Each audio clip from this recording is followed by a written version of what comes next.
സെക്കൻഡുകൾ കൊണ്ട് 200-300 കിലോമീറ്റർ വേഗത്തിൽ സഞ്ചരിക്കാൻ കഴിയുന്ന ഒരു ഫെറാറി കാറിനെ, ഒരു സ്പോർട്സ് കാറിനെ ഫസ്റ്റ് ഗിയറിലിട്ട് മാത്രം ഓടിച്ചാലുള്ള അവസ്ഥ എന്താണോ അതാണ് നിങ്ങൾ പലരുടെയും ഇപ്പോഴത്തെ അവസ്ഥ. കാരണം നമ്മളെ ഓണം എക്സാം കഴിഞ്ഞിട്ട് എൻ്റെ പേപ്പറൊക്കെ കിട്ടി, സ്കൂളിൽ നിന്നും പ്രോഗ്രസ് കാർഡ് റിപ്പോർട്ടൊക്കെ കിട്ടിയിട്ട് ഒരുപാട് മക്കളും അതുപോലത്തെ നമ്മുടെ പേരൻസ് നമ്മുടെ മെസ്സേജ് അയച്ചും വിളിച്ചൊക്കെ കോൺടാക്ട് ചെയ്തിരുന്നു. നേരിട്ട് കണ്ടവരുണ്ട്. അവർ പറഞ്ഞു, മാഷേ എൻ്റെ കുട്ടിക്ക് ബയോളജിയിൽ മാർക്ക് കുറവാണ്.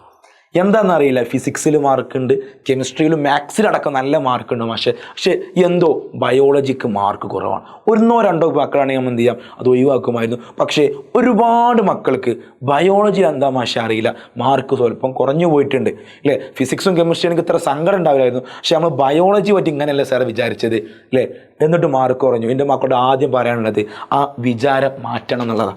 എന്താ അങ്ങനെ? അതായത് കഴിഞ്ഞ വർഷം വരെ നിങ്ങൾ കണ്ട ബയോളജി അല്ല നിങ്ങൾ ഈ വർഷം കാണുന്ന ബയോളജി. കാരണം ടെക്സ്റ്റ് ബുക്ക് മാറിയിട്ടുണ്ട്, സിലബസ് മാറിയിട്ടുണ്ട്, ക്വസ്റ്റ്യൻ വരുന്ന പാറ്റേണും മാറിയിട്ടുണ്ട്. നമ്മൾ ഒരു സിനാരിയോ ഒരു എക്സാമ്പിൾ പറയുകയാണെങ്കിൽ, അടുത്ത ആഴ്ച ഫിസിക്സിൻ്റെ എക്സാം അല്ലെങ്കിൽ മാത്സിൻ്റെ എക്സാം ഉണ്ടെന്ന് പറയുമ്പോൾ നമ്മൾ സ്വാഭാവികമായിട്ടും ഈ ആഴ്ച മുതൽ അതിന് സമയം കിട്ടുന്ന സമയത്തൊക്കെ അത് പഠിച്ചുകൊണ്ടേയിരിക്കും അല്ലേ. ഫിസിക്സ് എക്സാം അടുത്ത ആഴ്ച വന്നിട്ടുണ്ട്, ഇന്ന പാഠമാണ്, ലെൻസിൻ്റെ പാഠമാണ് അല്ലേ. അതങ്ങ് മനസ്സിൽ ചിന്ത ഉണ്ടായിരിക്കും, സമയം കിട്ടുന്ന സമയത്ത് ഗ്യാപ്പിലൊക്കെ പഠിച്ചുകൊണ്ടിരിക്കും. പക്ഷേ അടുത്ത ആഴ്ച ബയോളജിയുടെ പരീക്ഷ എന്ന് പറഞ്ഞാൽ സാധാരണ കുട്ടികൾ കണ്ടുവരുന്ന പ്രവണത എന്താണെന്ന് വെച്ചാൽ, സമയമുണ്ടല്ലോ, ശനി ഞായറൊക്കെ ഉണ്ടല്ലോ, പഠിക്കാലോ അല്ലേ, ഒന്ന് നെവറാക്കിയിട്ട് പിന്നെ എന്ന് പറഞ്ഞിട്ട് ബയോളജിയെ കുറച്ച് കാണുന്നൊരു പ്രവണത സാധാരണ ഇപ്പോൾ മക്കളിൽ കാണുന്നുണ്ട്. ആദ്യം അതുകൊണ്ട് മാറ്റിവെക്കുക. കാരണം പുതിയ സിലബസിൽ പുതിയ ക്വസ്റ്റ്യൻ പാറ്റേണിൽ ബയോളജി നമ്മുടെ പണ്ടത്തെ പോലെ ചില്ലറക്കാരനല്ല, അത്യാവശ്യം മോശമില്ലാത്ത രീതിയിൽ കണ്ടൻറ്റ് കയറി വരുന്ന, ക്വസ്റ്റ്യൻസ് കയറി വരുന്ന, നല്ല രീതിയിൽ കുട്ടികളെ ട്വിസ്റ്റ് ചെയ്ത രീതിയിലെ ക്വസ്റ്റ്യൻ ചോദിച്ചിട്ട് കുട്ടികളെ കുഴപ്പിക്കുന്ന ആളാണ് ബയോളജി.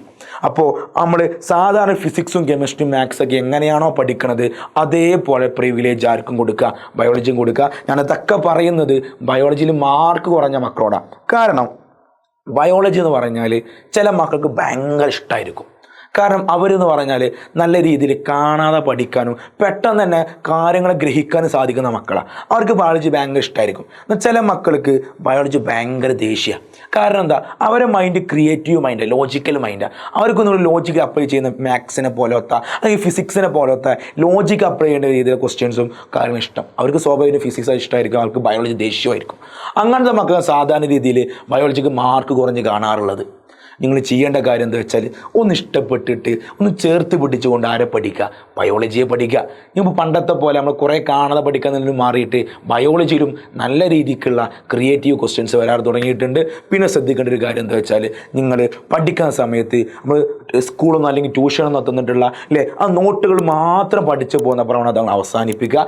കാരണം ബയോളജിയിൽ ഇപ്പോൾ ക്വസ്റ്റ്യൻ വരുമ്പോൾ ഒരുപാട് ഫിഗേഴ്സുകൾ അല്ലേ, ചിത്രങ്ങൾ, അതുപോലെ തന്നെ പിക്ചേഴ്സും കാര്യങ്ങളൊക്കെ ഇൻക്ലൂഡ് ചെയ്തിട്ട് അതിനെ അടയാളപ്പെടുത്താൻ പറഞ്ഞുകൊണ്ട്, അതിനെ വിശദീകരിക്കാൻ പറഞ്ഞുകൊണ്ട് ക്വസ്റ്റ്യൻസിൽ ചിത്രം ആഡ് ചെയ്തിട്ടുള്ള ക്വസ്റ്റ്യൻസ് നിങ്ങൾ ക്രിസ്മസ് നമ്മുടെ ഓണം എക്സാമിൻ്റെ പേപ്പർ നോക്കുകയാണെങ്കിൽ ഒരുപാട് പേപ്പറിൽ ഒരുപാട് ക്വസ്റ്റ്യൻസ് കാണുന്നുണ്ട്. പ്രത്യേകിച്ച് 10ാം ക്ലാസ്സിലെ മക്കളെ കാണുന്നുണ്ടെങ്കിൽ നിങ്ങളുടെ പേപ്പറിൽ എനിക്ക് തോന്നുന്നു 3-4 ചിത്രങ്ങൾ എന്നിട്ടുണ്ട്, അതിൽ നിന്ന് ക്വസ്റ്റ്യൻ ചോദിച്ചിട്ടുണ്ട്.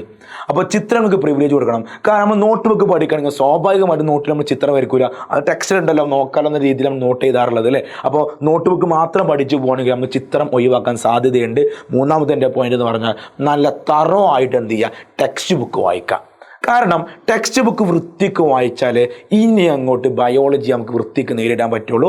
കാരണം ടെക്സ്റ്റിൻ്റെ പല മൂലയിൽ നിന്നും നമ്മൾ വിചാരിക്കാത്ത രീതിയിൽ, നമ്മൾ ചിന്തിക്കാത്ത രീതിയിലൊക്കെ ക്വസ്റ്റ്യൻസ് ഇടുന്നുണ്ട്.